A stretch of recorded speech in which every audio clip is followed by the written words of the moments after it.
Welcome to Just a Cup on Bleav. I am Bryan Fetzer, your host, and we are all about having conversations with the world's greatest athletes and the individuals that help them along the way on their journey. And today I have with me Jamaican triple jumper Jordan Scott, live from the Atlanta airport, which is kind of a new kind of situation to have somebody do an interview from or do a podcast from. Jordan, welcome. Thank you. Nice to see you again.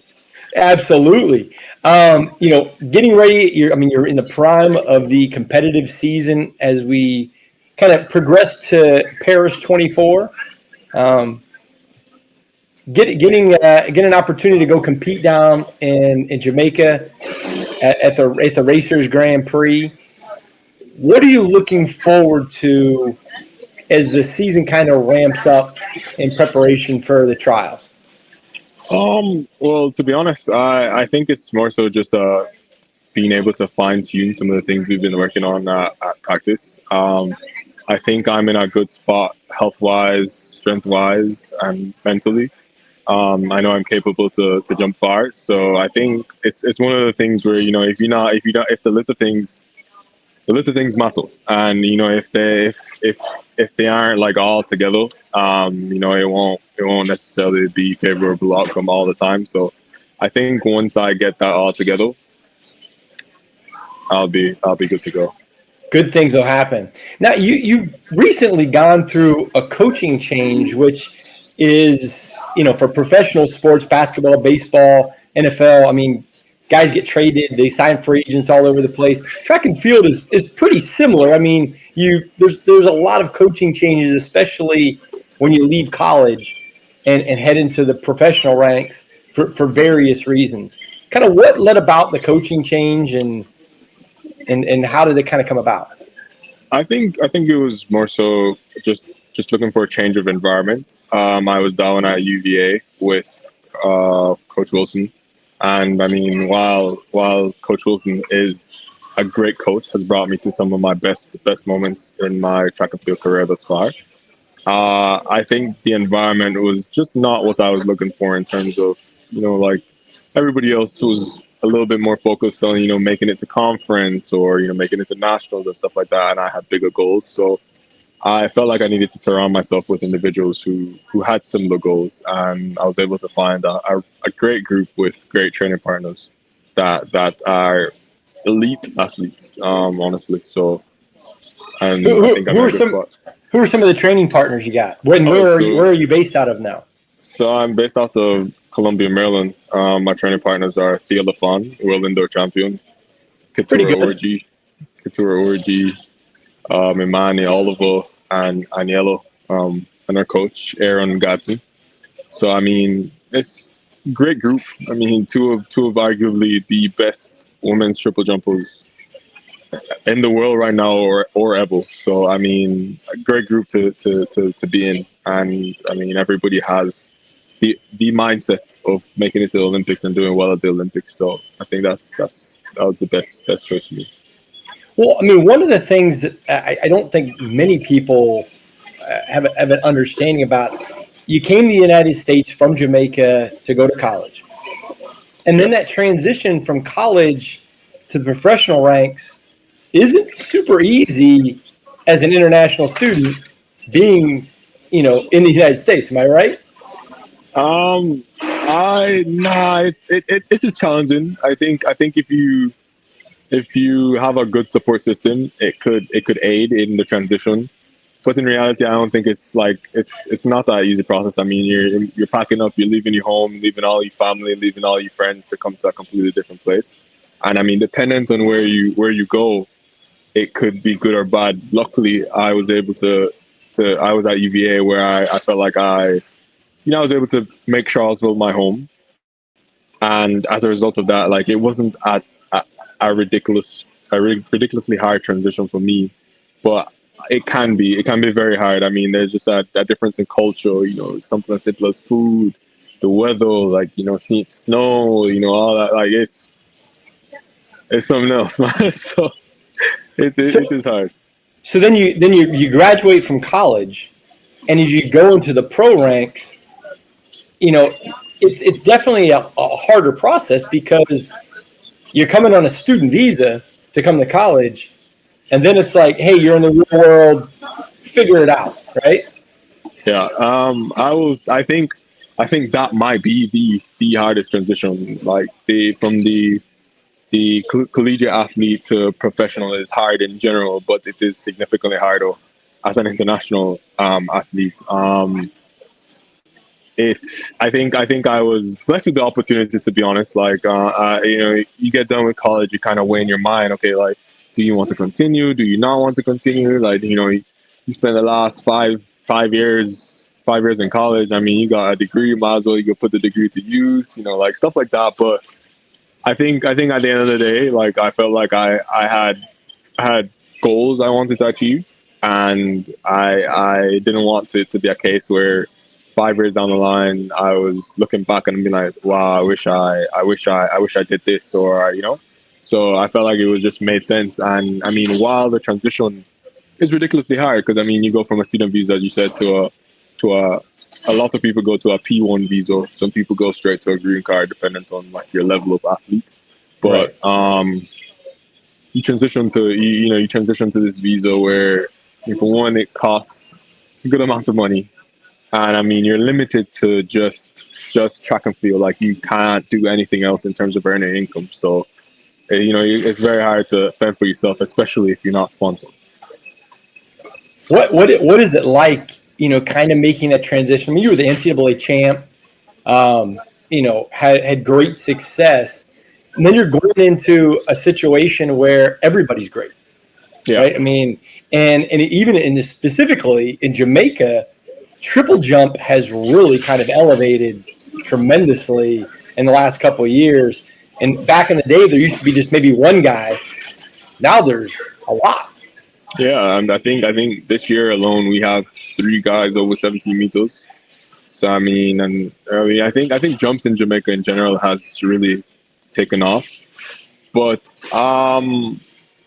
I it is. Could you repeat what you had said, please? No, I mean, I would say that when that making that transition, that you're Yeah. competing against everybody that's great, right? Yeah. And Okay. you're on a different level. You've competed in the Commonwealth Games, you've competed in the NCAA championships, with which a lot of people argue is one of the top meets in the world. Oh no, definitely. And I would agree. And then you also, you got to compete in the World Championships out in Eugene, or you just missed making the final. What is that? What is that like from a mental standpoint and a physical preparation standpoint? Kind of going to that next level where everybody's good, and you can't have some off. I think it's an eye opener. I mean, you compete in college and you're kind of used to being the best. I mean, you kind of know what it will take to win whatever meet you get to, and as a result of that, like, I mean, you're able to kind of go about the season as you wish. Whereas you go to professional meets, and or you're on the professional scene, and as you said, you're competing against the best of the best all the time. So I mean, it's definitely an eye opener. I mean, you'll have a good amount of humbling experiences, as I've had myself. But I mean, it's just kind of how you're able to deal with it to bounce back, or to be able to go to your next competition and get better. So I mean, just taking the experience and like making the best of it, in my opinion. Well, you've really, in honesty, you've kind of rode a roller coaster as a career at the collegiate level, going into the pro level, where you've had some incredible highs and you've had some lows. How mentally did you prepare, or where do you get your focus? Like how do you kind of overcome those hills and valleys? I think it just comes from belief in myself. Like, I'm a very realistic individual when it comes to my capabilities, and I feel like if I have not hit where I think I can be, then I have to keep going, essentially. So yeah, I do agree. Like, my track career has been very much a roller coaster. But I mean, it's I think the best feeling is like coming back from the low points to really get back to the top. And I mean, honestly, I think this year is that climb back up to the top. I mean, after the past year or 2 years, I mean, I think I'm in really good shape. I think I mean, when I do get everything correct, I'll surprise a lot of people. So I mean, just take, just going at it each day, and Is that advice you would give to the younger Jordan Scott? I mean, what would that be? Kind of coming into it, if you had to do it kind of all over again, what advice would you give the young Jordan Scott? I would probably tell him that, like, all the little things, like all the little things that you think don't matter, they really do matter. Like, just paying attention to like little things. Like, I mean, something as simple as like you go through college, you're just living, you're not thinking about certain things. But if you really want to compete at the highest level, like, the little things are what differentiate you. Because you said everybody's good at this level, everybody's really good at what they do, but you have to be able to perfect the little things to separate yourself from other people. And I think there's some individuals who are able to like realize that at an early stage, and address it and work on it. And I think I have just now, unfortunately, but I have just now kind of gotten a better understanding of what it means, and started to like pay significantly more attention to the little things that I previously didn't think mattered. What are some of those little things? Like, what are some like little things you've been doing in practice, or just outside of practice? Like, I mean, you hear people talk about, oh yeah, you need to ensure like you pay attention to your recovery, ensuring you're recovering a lot, like ensuring like like you your diet, you have a good diet, like like rests, like things like that. I think those are things that I definitely take for granted at a younger age, because I mean I'm 20 years old. Like, I mean, I could eat whatever I want, I'll be fine. You get me? Like, right. And I mean, at that point in time, I'm competing against people, and I'm still winning. So I mean, there's nothing to kind of like really wake you up to be like, yeah, this isn't going to be sustainable down the line. And I think coming to the professional stage, like even after coming to the professional stage, it didn't really hit me.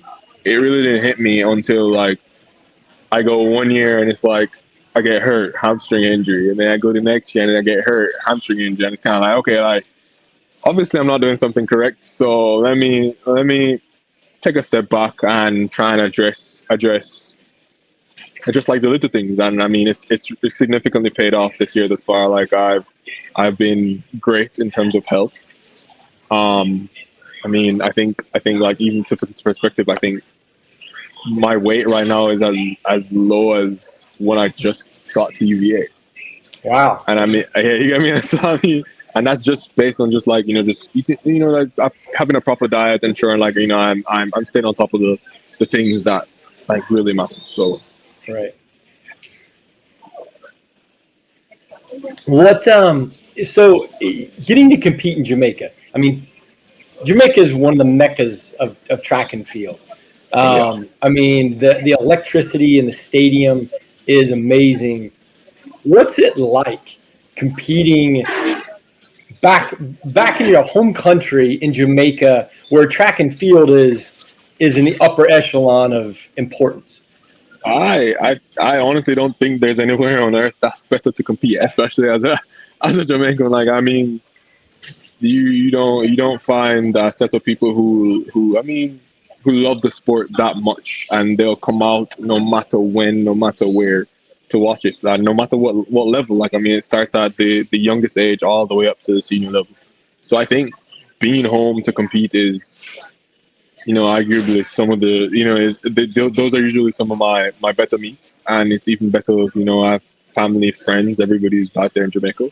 So everybody usually just comes out to support. I mean, normally it's limited to national senior championships, but this year we were lucky to have Jamaica Invitational a couple weekends ago, and then we have races this weekend, then we have nationals. So it's just nice to be home to compete, like, familiar space, familiar air. Like, I mean, it's great. Okay, you're getting to go home. We talked about it a little bit before the show started, but what are you looking forward to eat that you haven't been able to have lately? I mean, what's that go-to? What's mom cooking? So I mean, I would like separate and apart from my mother. I probably there's KFC. Jamaican What? KFC is. Hold on, no, you have to start. Listen, yeah, KFC.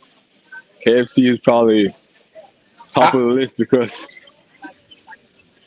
I mean, it's top of the list. But then I mean, just I have regular. I have to laugh at that because anywhere in the world, if somebody said KFC, having been to Jamaica, I can't even count how many times. I mean, that place is packed all the time. No, And I don't even know if they have them in the United States anymore. I mean, I never see them. it's absolutely ridiculous. Like I think that's the one thing I ensure no matter what when I go home I have to have because I mean there's you can't get it anywhere else. But I mean there's just there are a whole bunch of like home cooked meals. Like I mean there's like just simple right fried chicken, rice and peas, like curry goat and stuff like that. I feel like when I go home though I have to be mindful, because you don't want to overeat and put yourself in a bad spot, honestly. So There's no question in Jamaica I would overeat. From curry goat to oxtail to jerk chicken, the real jerk chicken on some random made barbecue pit somewhere. I mean, I would go to Chelsea Jerk Center. That's my go-to for. Oh no, that's a staple. That's a great spot. Staple. Yeah. I think I've been there. I've been there more times than when my wife has ever cooked. Oh wow. She'll kill me for that one. But no, I mean the culture and the food. I think if somebody hasn't been to a meet in Jamaica, whether it's Boys and Girls Champs or the national trials or anything like that, that atmosphere is so amazing. If you're a sports fan, forget if you're a track and field fan. If you're just a sports fan, it is like nothing. I remember back when Bolt was in youth, when the Junior World Championships were there. Yeah. I thought the stadium was going to fall apart. Yeah. I mean, it was shaking back and forth, but it was the excitement, not just for Bolt, but just for the sport of track and field, which is very unique. I agree. I think the only place I've ever seen anything like it is probably out in Eugene for nationals. I think the turnout there is usually different. But I mean, a difference in demographic in terms of age group. Like I mean, like you have high schoolers, everybody coming out in Jamaica. Where I feel like you have like just the true track lovers coming out in Eugene. Right. Why is Jamaica so special, or the Caribbean islands so special in the sport of track and field? I mean, what makes the island so good in track? Well, I mean, it's Jamaica. I mean, we're kind of. I mean, if you really think about it, we're just good at borderline everything we do. So I love it. But I think it's just the premier sport in the island, in the sense where it's a sport that you don't need much to do. Like I mean, when I started running, I was barefoot, no shoes, just running on the road, running in a field or something like that. And then you kind of, as you get older, you obviously get exposed to more events and stuff like that. But like at our lowest level now, people still run barefoot on the Chevron track. You get me? So like, it's just like so easy, such an easy thing to get into. And then I think luckily we were able to have early success in the sport. I mean, in the likes of the Donald Quarries, and then you have and just going on all the years. So like we've had success in the sport. So and people, children have seen what the sport has done for those people. So I mean, it's kind of like when I was growing up, I of course I went to the stadium and saw a Bolt run when Bolt, like I think I saw a Bolt run his second 100-meter ever in his career. You get me? And like you see how people react to stuff, reacted to that and all of that, and it was like, all right, well, I mean, why wouldn't I be interested in this sport? I mean, and it's also significantly easier to, in my opinion. Well, it's also significantly easier to gain more opportunities through track and field than any other sports in Jamaica. Because I mean, for track, it's as simple as a time or a distance. Like I mean, Right.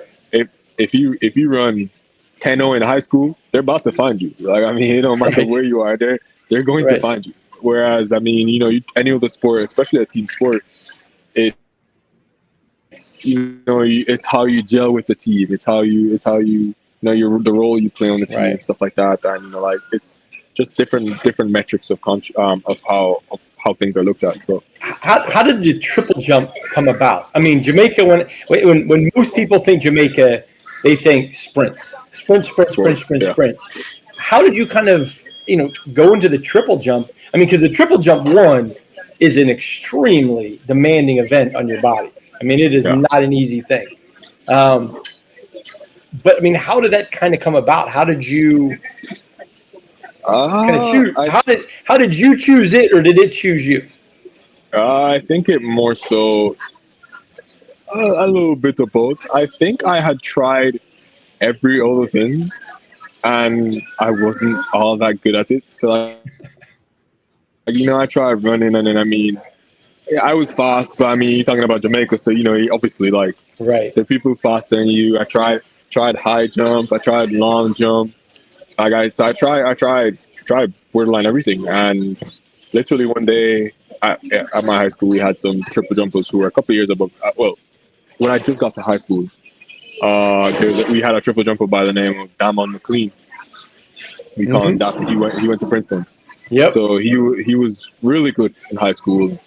Went on to was really good in college, all that stuff. So when I got there, he was literally on his way out. So like I had kind of an idea of the event, but at that point in time, I think I was a bit too young to really get started. And I think it wasn't until my third or fourth year in high school, so about 9th or 10th grade, I tried it for the first time. And of course that's when it's the hardest. I mean, obviously, like you try and figure out technique, you try and figure out all that stuff. And I remember I used to go to meets, and I used to hop, step, and jump, and I used to land on the chevron. Wouldn't make it to the pit. And my goal was to see how far up on the chevron or how close to the pit I could get, until I eventually was able to make the pit, and then eventually able to transition from the women's board to the men's board, stuff like that. So like it's been a process, honestly. Like I mean, I'm forever grateful for the event and for the sport. It's been a process, and I mean it's something that like it's ever changing. Like I mean, there's no one correct way to triple jump. So I mean, it's kind of like just figuring out what works best for you and trying to make the most of that. So I mean, somebody that's watching and not listening sees that you're in an airport. The life of an athlete traveling. What do you do to keep yourself occupied while you're in the transition period, or even waiting for a competition to start? Do you have something to go to? Are you a binge watcher? You watch anime? You play games? You read? I'm more of a music person. So like I'll sit and listen to music. I think that's probably the most relaxing thing. For me. So and like if you go around anybody who's close to me, they'll tell you they think I know every single song that has ever been made. And I mean, I sometimes I feel like I do. But music is my go-to. Like I feel like that's the best way to get through most situations for me. Who's the go-to? Who's the go-to? Like give me your a playlist, or who's on a playlist right now for you? So my playlists are usually Jamaican playlists. So like Vibes Cartel, Popcorn, Chronic Law. Like so, I mean, not very widely known people, but I would definitely say dancehall is my go-to. And if not that, now I listen to like Drake or something like that. Like so. That's good. Hey, But have you seen the new Bob Marley movie? I have. I definitely have. That was amazing. Oh yeah, Was, I think it was. I mean, I have two opinions on it. I Okay. think from the Jamaican standpoint, I think it was it really left out some stuff or it didn't include some stuff, but I think just as a like a movie watcher, I definitely think it was like an amazing feel good movie. Like I watched it and I felt so proud to be in the moment. Felt proud to be Jamaican, and you know, like I went to watch it at the theater right by my house, and I think when the ending credits they played, I think they played. I don't know if it's One Love or Don't Worry. I don't remember which one, but the entire theater, you know, busted out the song and singing it. So like, definitely a feel good movie. I mean, yeah, I think it was good. A lot of people in Jamaica don't like it, but really, why did they not? Why do you think they didn't like it? I think a lot of people just expected it to include a little bit more about like it didn't include like anything about like Cindy Breakspear, who is you know Cindy Breakspear, like Damian Marley, like stuff like that. So to them, it didn't necessarily like tell his entire story. But I based on the movie, I didn't think that was their aim. So I mean, I think for what their aim was, I mean, it was definitely really good. Yeah, I mean, it was. I mean, having been to the house and been around Bob Marley I listened to Bob Marley when I was in college, so you know, I'm old, but you know, I mean, the movie was. I thought the movie was really good from the standpoint of what you said. It was a feel good movie. It shed light on somebody that people have heard of, but probably not knew much about. If you hadn't been down there, hadn't been to Jamaica, or if you hadn't really been a music aficionado, right? Yeah. I also think it was even, at least for me, there are just things I just didn't know. That like you know, like I think back like I mean you know the scope of Bob Marley and all he's achieved, but I think watching the movie you kind of realize that, especially at that time, he was literally a superstar, like a superstar, like and I think it might be downplayed a little bit sometimes how truly influential he was, but he really was. That man probably will forever be the greatest artist or greatest musician to ever come out of Jamaica. So, yeah, I mean, his legacy is far beyond just the music. I think that's probably a good thing. Yeah, I agree. All right, I'm going to put you on the spot. Okay. I want the three most influential Jamaicans that you can think of off the top of your head, and we can go to just who are three Jamaicans that you think of that are famous right off the top. I would say Usain Bolt, because I mean it's Usain Bolt. Yep. I would say Leon Bailey, because it's great to see somebody at my age or you know around my age have success. And I would definitely say Jadon Hibbert. Wow. Yeah. Those I wouldn't necessarily have thought of those three, but that's good. I mean, Bolt I would have. Yeah. I mean, I think Leon Bailey is more so. I mean, along the lines of just like I mean, all he's achieved coming from where he's come from. Sure. And I mean, then Jadon Hibbert is kind of like I mean, it's like honestly, like there's generational talent, and I mean, true. I mean, that's it right there. If I've ever seen it. So. Yeah, no, I'll give it to you on that one too for sure. Yeah. If track and field was not in the cards, or when track and field's done, what's next for Jordan Scott? That's a great question. I think I haven't really put a ridiculous amount of thought to it as yet. Because I feel like once you start thinking about that, I mean, you might start wandering all over the place. Like, you probably lose focus on track. So I actually haven't given it much thought. Like, I mean, as I said, we were saying earlier, like, I have 2 degrees, so I should be able to figure something out. I would say so. I mean, it's from a pretty good place too. So that definitely helps. Yeah, but I think I would love to transition into something sport related. I have no idea what that looks like. But that is something that I would potentially be interested in. So I mean, sports is such a lifestyle, such a thing that kind of takes you a lot of places. It teaches you a lot of lessons. It introduces you to a ton of people. It's been my entire life, so I don't know what else I could say. Being outside of sports, I wouldn't be a very good indicator if someone is like, do something outside of sports. Like what? Like, what is outside of sports? Yeah.